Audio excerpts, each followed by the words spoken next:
E aí, pessoal, beleza? Como é que vocês estão? A gente aqui tá bem. Tô gravando aqui com o Renatinho. E aí, gente? Meio embaçado aqui pra gente, quebrar um pouco os paradigmas, fazer essa gravação aí pro YouTube, mas missão dada é missão cumprida. Pessoal, antes de mais nada, vocês viram que a gente deu uma pausa aí na nossa EBD, a gente estava estudando uma revistinha, a gente vai dar uma pequena pausa e a gente vai estudar um outro tema. Quando a gente puder retornar para fazer as aulas presenciais na EBD, a gente retorna com a revistinha, tá? Então, a gente escolheu aqui, eu e o Renatinho, falar um pouquinho sobre as cartas de Paulo quando Paulo estava preso. Então a gente vai ver um pouquinho sobre como é que Paulo chegou nessa situação de estar preso e cada uma das cartas que ele escreveu. Foram 4 cartas. A gente vai estudar um pouquinho sobre elas, beleza?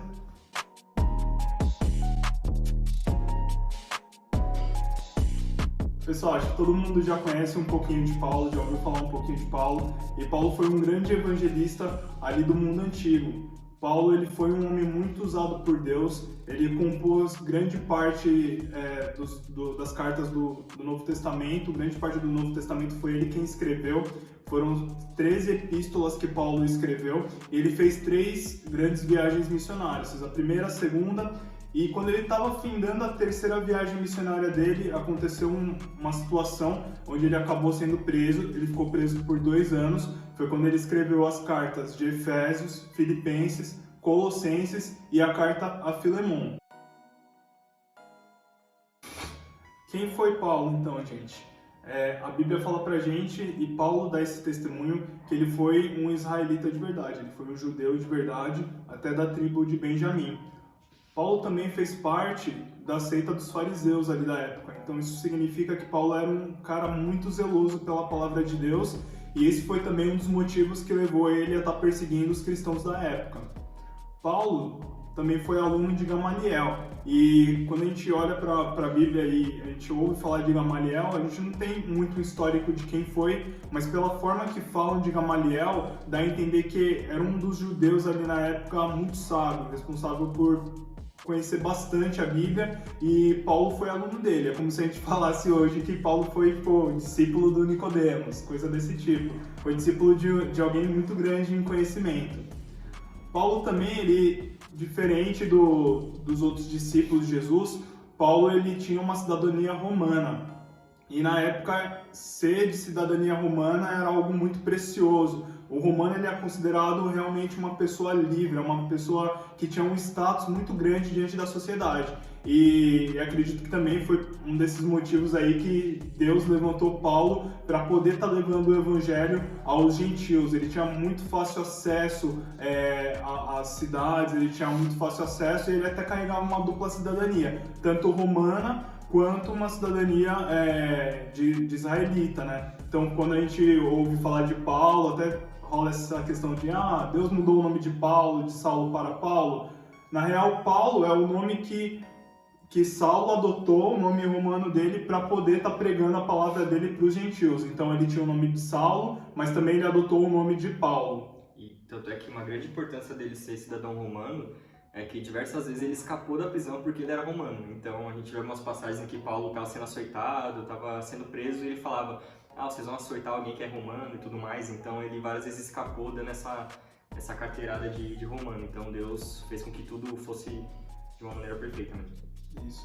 E, como a gente acabou de falar também, Paulo foi levantado por Deus para ser um grande evangelista, para levar o evangelho até os gentios. A gente vai encontrar a história de Paulo lá no livro de Atos, tá? Então, a gente começa o livro de Atos focando muito nos discípulos, mas tem ali um momento de transição, onde passa do foco de Pedro para o foco de Paulo, quando a gente começa a acompanhar o livro de Atos. E a Bíblia conta que Paulo ele foi convertido quando ele estava indo até Damasco, e ele estava indo até Damasco com uma carta dos fariseus para poder prender os cristãos. E aí naquele caminho, o próprio Jesus Cristo se revela a Paulo numa luz fortíssima ali e pergunta: Saulo, Saulo, por que me persegues? E aí ele pergunta: quem é, Senhor? E aí Jesus se revela, né? Sou o Senhor a quem você tem perseguido. E ali naquele momento Paulo ele fica cego e ele é a partir daquele momento que acontece o início da conversão de Paulo, onde ele entende que realmente Jesus Cristo era o Messias que ressuscitou dentre os mortos, e aí ele crê em Jesus Cristo. Aí ele começa a passar por um período de literalmente deserto, né? A partir desse momento, Paulo ele se retira, né, da perseguição que ele estava fazendo contra os cristãos, e ele passa a ter um intensivão com Jesus Cristo lá na Arábia, né? Se a gente olhar lá em Coríntios, se eu não me engano, fala que Paulo... Não é Coríntios, né? É Gálatas. Ok. Que ele fica no deserto 3 anos? Deserto 3 anos. Na Arábia. Paulo passa por um intensivão ali com Jesus Cristo. Paulo ele se retira de cenário e ele passa a ficar 3 anos na Arábia, no deserto, aprendendo do Senhor. Então, quando a gente olha lá, por exemplo, em Coríntios, que ele falou que eu recebi do Senhor, isso eu tenho passado a vocês, isso daí é porque, de alguma forma que a Bíblia não relata com tanta clareza, mas ele teve um encontro pessoal, discipulado pelo próprio Jesus Cristo. Se foi transfigurado, se foi por visão, a gente não tem certeza, a gente não sabe, mas fato é que o próprio Jesus Cristo ensinou Paulo durante 3 anos. Curiosamente, foi o mesmo número, né, de tempo que Jesus também ensinou os discípulos dele. Claro que Paulo ele não saiu depois desse intensivão com Jesus Cristo já fazendo as viagens missionárias dele.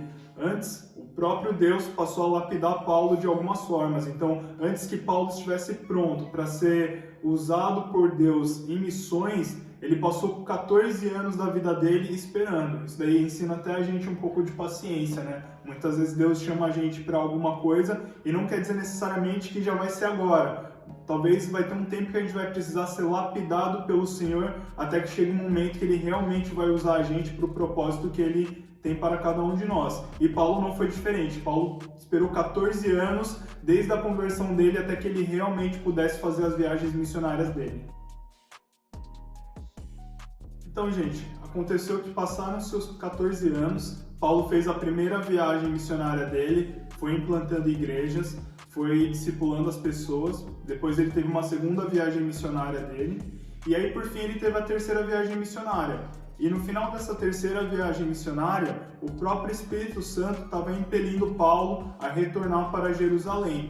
Claro que não foi de uma forma agradável. O mesmo Deus que estava impulsionando Paulo a ir para Jerusalém, e em todas as cidades que ele já havia pregado, o próprio Espírito Santo já estava dizendo para ele: Paulo, você está indo para Jerusalém, mas lá você vai encontrar sofrimento e vai encontrar prisões também. Mesmo Paulo recebendo essa mensagem do próprio Senhor, mesmo recebendo essa própria mensagem do Espírito Santo, Paulo poderia fazer uma escolha. Ele poderia até falar assim: se é para encontrar sofrimento, então eu não vou. Mas Paulo ele foi fiel e, sabendo que o pior ainda estava por vir sobre a vida dele, mais sofrimento ainda daquilo que ele já tinha passado, ele preferiu ser fiel ao Espírito Santo de Deus, porque era o Espírito Santo de Deus que estava impelindo ele a cumprir essa missão. Deus tinha um propósito para Paulo quando ele fosse para Jerusalém. Isso a gente vai enxergar mais no finalzinho do livro de Atos. Então, gente, olha o que diz aqui em Atos capítulo 21, a partir do versículo 27.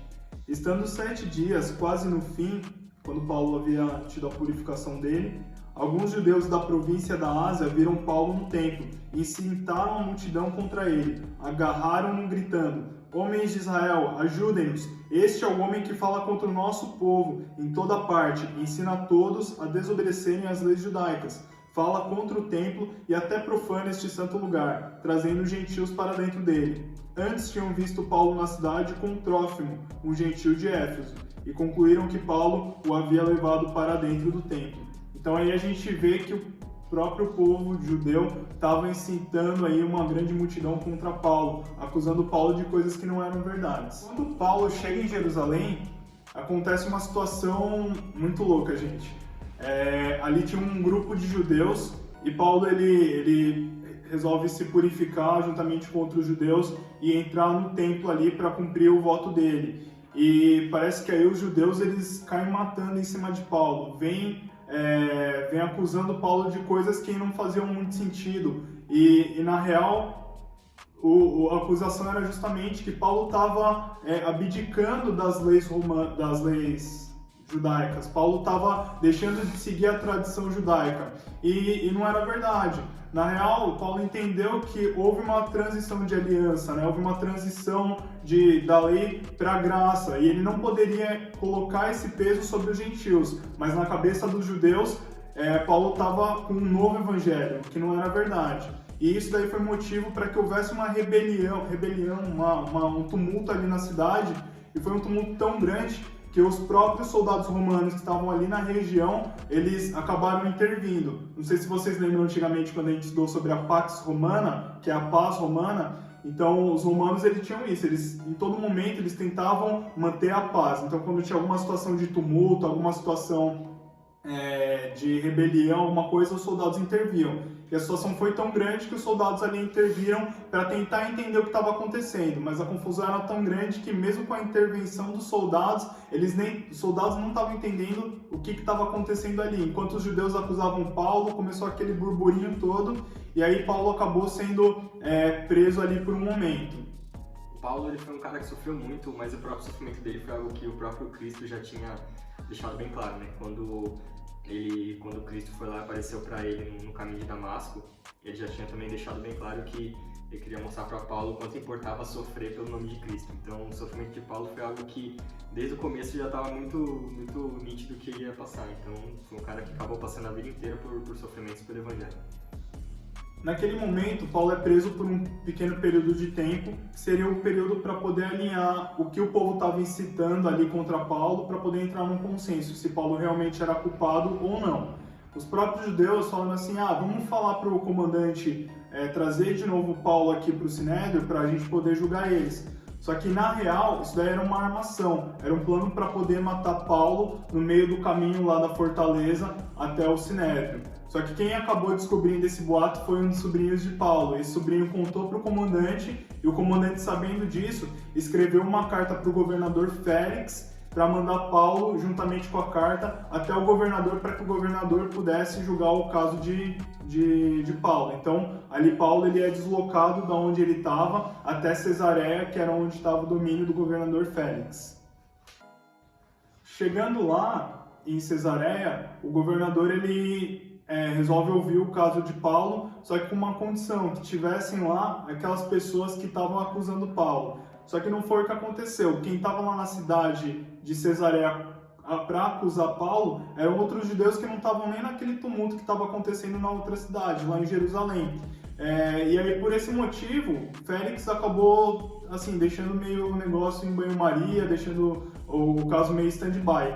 E aí Paulo ficou preso durante 2 anos ali, enquanto Félix tentava resolver alguma coisa. E aí é onde a gente vai entrar na parte da nossa aula mesmo, que é nesses 2 anos de prisão de Paulo, que Paulo meio que estava sendo preso injustamente, que ele escreveu essas 4 cartas que a gente já falou: Efésios, Filipenses, Colossenses e a carta destinada a Filemon. Aqui, gente, só para a gente fazer um en passant, só para fazer um panorama geral sobre as 4 cartas que a gente vai estudar. Então, a carta de Efésios vai ter como tema central Cristo e a sua igreja. E se a gente for ler o versículo principal, encontra-se lá em Efésios 1-3. Todo louvor seja a Deus, o Pai de nosso Senhor Jesus Cristo, que nos abençoa em Cristo com todas as bênçãos espirituais nos domínios celestiais. Depois a gente tem a carta de Filipenses, que a gente conhece como a carta da alegria, né? E é até engraçado, é meio um paradoxo a gente pensar que a carta que é denominada Carta da Alegria foi escrita no momento de prisão. E o tema central da carta de Filipenses é justamente esse, alegrem-se no Senhor, né? A alegria de viver com Cristo. E se a gente pegar o versículo-chave dessa carta, é Filipenses 4:4. Alegrem-se sempre no Senhor. Repito, alegrem-se. Depois a gente vai ter a carta de Colossenses. Eu particularmente amo a carta de Colossenses, porque é essa carta que traz a supremacia de Cristo. Se a gente olhar o primeiro capítulo de Colossenses, dá todo um descritivo, e a gente vai estudar isso daí também, sobre a soberania de Jesus Cristo. E eu selecionei aqui um capítulo central, que é Colossenses 2:10. Portanto, porque estão nele, o cabeça de todo governante e autoridade, vocês também estão completos. E por fim, a gente tem a carta a Filemon. E essa carta, o tema central dessa carta é reconciliação. Se a gente fosse pegar um versículo principal, porque Filemon só tem um capítulo, a gente poderia pegar esse trecho do versículo 17 até o versículo 19. Portanto, se me considera seu companheiro na fé, receba-o como receberia a mim. Se ele o prejudicou de alguma forma ou se lhe deve algo, cobre de mim. Eu, Paulo, escrevo de próprio punho, eu pagarei, e não mencionarei que você me deve sua própria vida. Pessoal, esse foi o nosso panorama de hoje, espero que vocês tenham gostado. Então a gente vai estudar nas próximas aulas todas essas cartas, a gente vai pegar capítulo por capítulo e vai abordar um pouquinho. Então, peço aí que vocês compartilhem, que vocês se inscrevam no canal, isso daí é uma novidade nossa. A gente está agora com o nosso YouTube do Ministério Jovem, a gente vai estar postando as aulas da EBD aqui. Então, escrevam aí nos comentários, dê um gostei, compartilhe o vídeo, compartilhe o canal e vamos continuar aprendendo juntos, beleza? Falou. Valeu, Paulo.